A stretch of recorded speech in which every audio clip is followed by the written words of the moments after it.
నా పేరు పద్మ. ఇప్పుడు 6 నెలలు బట్టి వాలంటీర్ ఉండట్లేదు కదా. అవును. ఇప్పుడు టీడీపీ ప్రభుత్వం వచ్చింది కదా. ఇప్పుడు వాలంటీర్ తీసేసారు అంటున్నారు. మరి మీకు వాలంటీర్ కావాలా వద్దా? అప్పుడు ఎలా పనిచేశారు వాళ్ళు? వాలంటీర్లు ఉంటారు, అప్పుడు పథకాలన్నీ ఉంటాయి, యథాస్థానంలో రాజకీయం అంతా జరిగిద్ది అనే టీడీపీ వాళ్ళు వచ్చారు. మా ముందు అలాగే చెప్పారు అన్నీ. మీకు వచ్చే పథకాలు వస్తాయమ్మా, వచ్చే వాలంటీర్లు వస్తారు, మీ సేవలు మీకు అందుతాయి అని చెప్పారు. మేము ముసలాముత్తగా ఉన్నాం, స్టోర్లకు వెళ్ళి బియ్యం తెచ్చుకోలేము. అలా తెచ్చిపెట్టాడు ఆయన, అది బాగుంది. పిల్లలకి పథకాలు ఇచ్చాడు, అది బాగుంది.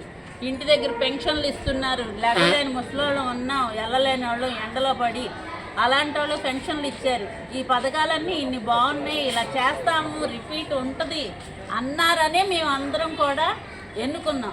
ఈ రోజు వచ్చేదానికి వాలంటీర్లు వద్దు, పథకాలు తీసేసి రేట్లు పెంచేసి కరెంటు బిల్లులు పెంచేసి అన్నీ చేస్తున్నారు.